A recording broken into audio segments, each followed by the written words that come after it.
Shall we start? Uh, you can start by introducing yourself and your day-to-day work, Mhm.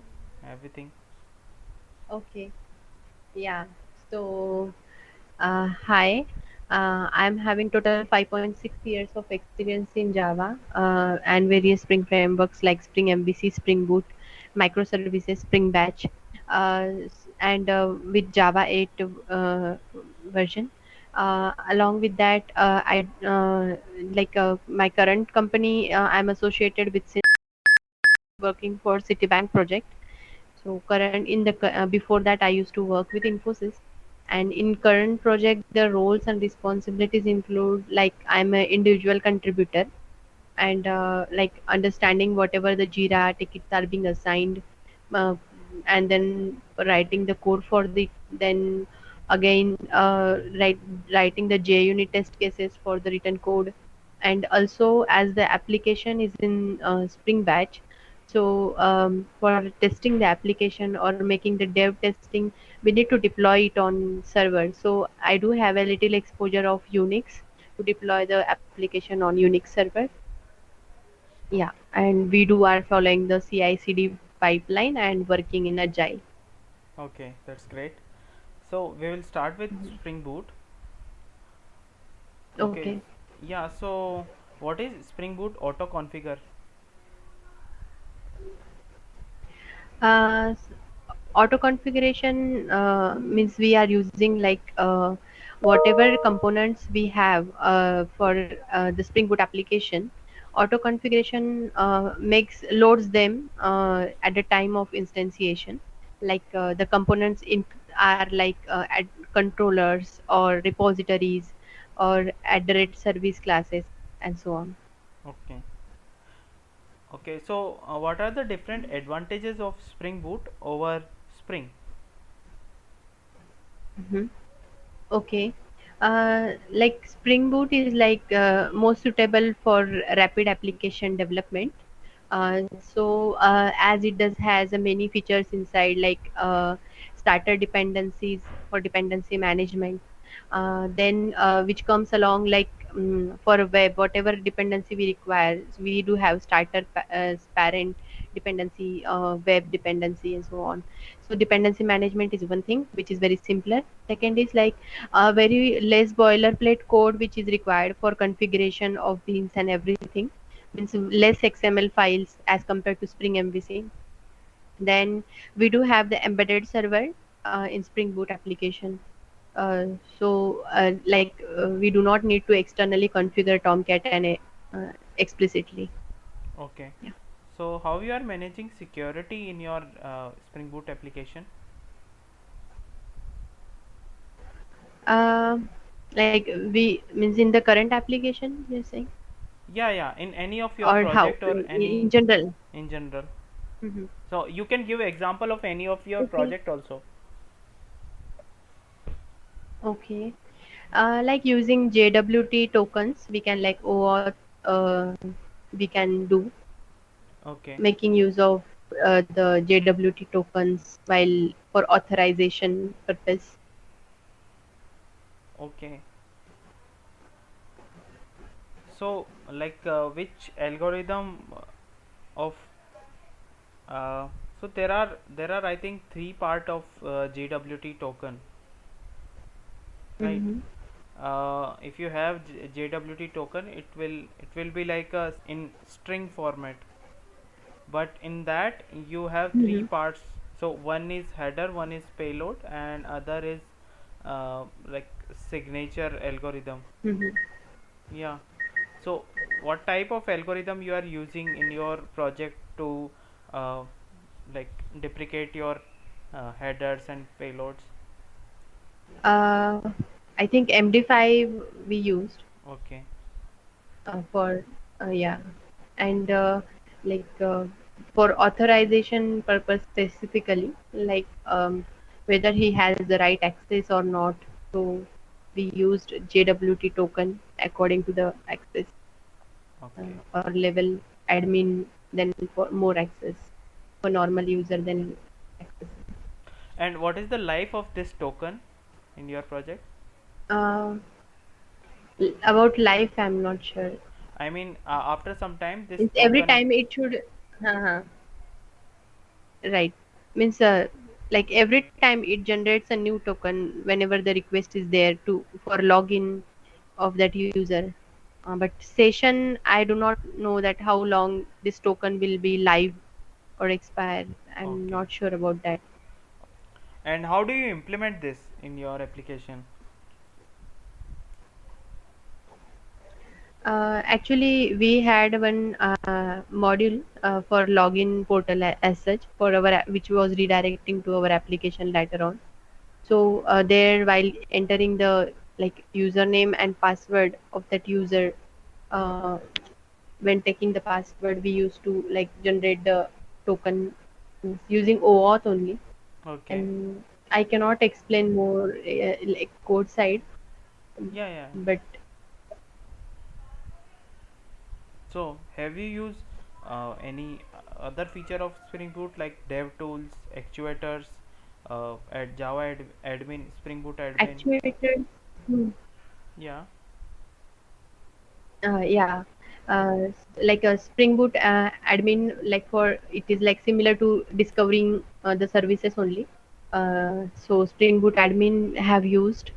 Uh, so we will come to know that whatever services are running, microservices are running, whether they are down or not. So and actuator is also used like for checking the like health status of that services as an HTTP endpoints.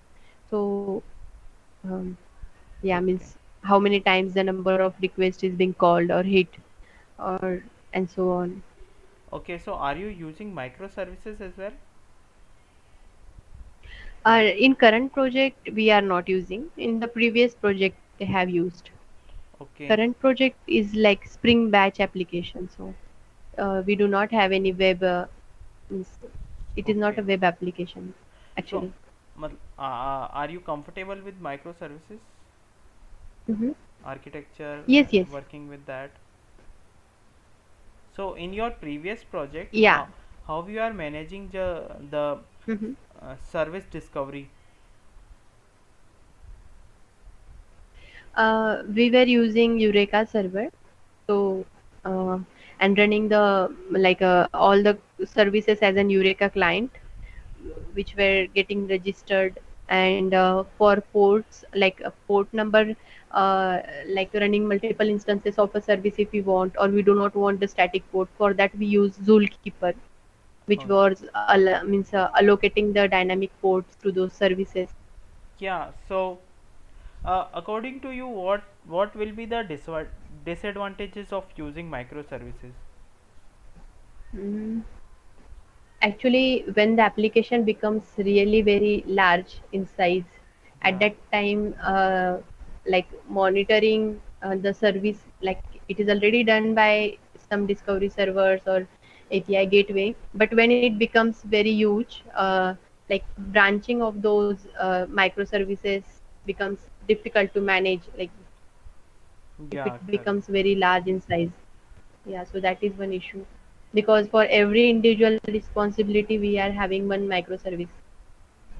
And are you using something for fault tolerance in microservices?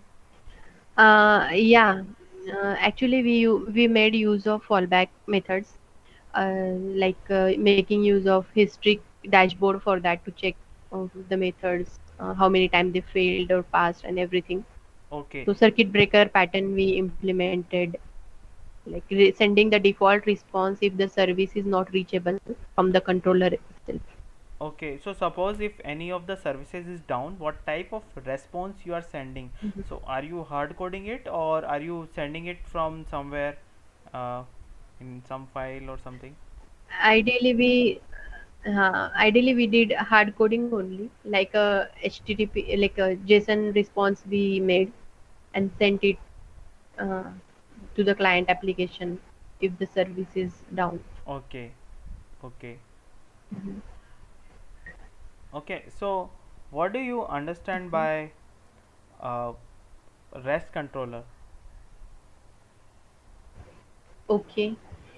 Okay, so at the rate REST controller, we are using to annotate the class as a controller, but along with that, it embeds internally also serves the purpose of response body annotation. So it is a combination of at the rate controller and response body, where the response body for that particular REST API will be like JSON. So, like in case of controller, it contrasts to controller annotation. We can means response body we need to set it explicitly, and at the rate controller is most suitable where we want to return a response body as a view or render a view. But at the rate REST control is beneficial if we want to send a JSON response. Okay. So in REST, there are few methods, Mm-hmm. CURD methods, create, update, delete, Mm-hmm. patch is there, put is there, Mm-hmm. right? So what is the Yeah. difference between put and patch? Okay, so like put we are using for updating only, and patch is also serving the same purpose, but just the difference is to like for partial update we are making use of patch. So are you like aware about IOC? Yeah. IOC is like a inversion of control. Yeah. So like means the it is the main pillar for the foundation of Spring Boot framework, we can say. Like let's say if a class A is dependent on the object of class B, so in that case they are tightly coupled with each other. So like this, if we remove or if the object is not created for class B, then class A cannot execute it, or it needs always. So to make them loosely coupled, we means in the Spring framework, IOC was introduced. So like responsibility of instantiation of this objects, we can say, or was being transferred to the container, IOC container, which takes care of this at the start of the application. So that is what the concept of IOC is. Like the control is shifted from the classes to the container. Okay. Okay. So suppose if you want to exclude some of the package from auto scanning, component Mhm. scanning, so what you will Mhm. do in your Spring Boot application? In the main class, whenever we will annotate our application at the Spring Boot application, so we can you like inside that parenthesis we can make use of exclude equals to the package name. Okay. Okay. And what do you understand by auto wiring? Auto wiring, like auto wiring we are making use if we want the object of any particular class, let's say DAO class, inside our service class. So we are making at the rate auto wired annotation use of that and declaring the objects. So Okay. that is one way of auto wiring using annotation. Have you used any of the design pattern? Yeah. Which one? mm, we have used like singleton, we can say, for logger class. Then we do have used a facade pattern where there was a scenario we were having more than two databases, and we need to generate the report based upon the like type of database. So the reports were varying, so we had one interface and the classes for various database, and then we were having generate report and data source method. So we used to pass the data source name and report type name, so it used to generate from that data source whichever we want. So Okay. there we use made a use of facade pattern, we can say. Facade. Okay. Okay. Any other design pattern? Um Okay. Okay, no issues. Mhm. No, as such. Okay, so do you have experience with Hibernate? Yeah, using JPA, we used JPA repository. Okay, okay. Spring Data Mhm. or JPA? Yeah, JPA means Spring JPA, Okay, JPA repository. okay, okay. So, like, so I will give you. Do you have experience in SQL? Yes. Okay, so if I give you a scenario, Mm-hmm. Mm-hmm. can you write down a query for me in chat box? Okay, sure, sure, sure. So, like, suppose I have a table of employees, and in that I want to find uh, so in that table you have information uh, like employee details, employee ID, employee salary, everything. Mm. And you need to find out employees who are also managers, because so let me rephrase this question. So you have an uh, employee table. Okay, so there you have employee name, employee uh, their job specification, and their ma- managers IDs as well. So if the uh, employee name is something like, if there is employee ID also. Okay, so for each and every employee there will be a manager ID also in that the same table, and manager ID would be employee ID for that manager. Can you write down a query to find out employees again and their managers as well in the, Okay, like, against them? okay. We do have employee ID and manager ID both in that table. Yes. No, manager ID is not there. M- Instead of manager ID, Manager name is there. no, Mm-hmm. you have employee ID, you have employee name, Mm. and you have manager ID. And manager ID is same as employee ID. So suppose my employee ID is 1, and my name is Raj, and my manager ID is 2, and there will be some other employee whose employee ID is 2 and whose name is Ram. Are you understood?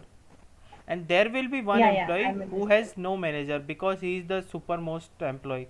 I mean, top in the hierarchy. So he has no manager. So that time manager, the manager ID column will be empty. So we need to print final output as the Employee name employees and which are manager. manager. Yeah, employee name and against them manager name. Okay. We will make use of it. So are you understood the question? Because I think while thinking I haven't phrases the question correctly. So, like, if you haven't understood, you can tell me. I will try to rephrase it again. Okay, means the question is like we want to print the name of such a employees who were appeared as a manager inside some another employees. No? Yeah, yeah, yeah, Is that? yeah, Yeah, like two. If your name is aligned with the manager ID two, then yeah. two name is like Raj. So I want Raj to be printed. Yes, yes, correct. Okay. Like we will make an internal query. First, inside query, we will like select all the manager ID from that employee table. We will get all the manager ID. Then we will do is simple like select star from employee where employee ID in that manager ID. So we will get the name like two is like a manager Raj. So we will get like details of Raj. Yeah, and so on, whichever are appeared as a manager. Yeah, good. So uh, we will move to core Java now. And before that, have you Okay. worked with Java 8? Yeah, I have worked. So what are the Java Uh, 8 features you have used till now? like we had made use of strings, then method references, uh, for each method, then lambda expressions as well.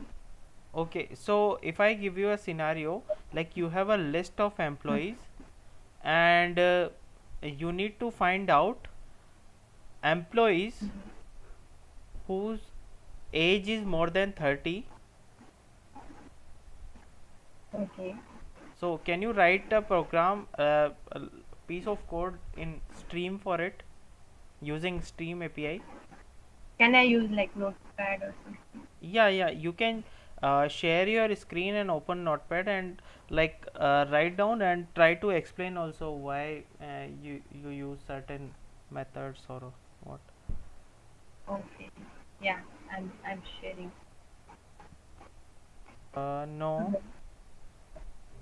Yes, I am able to see this.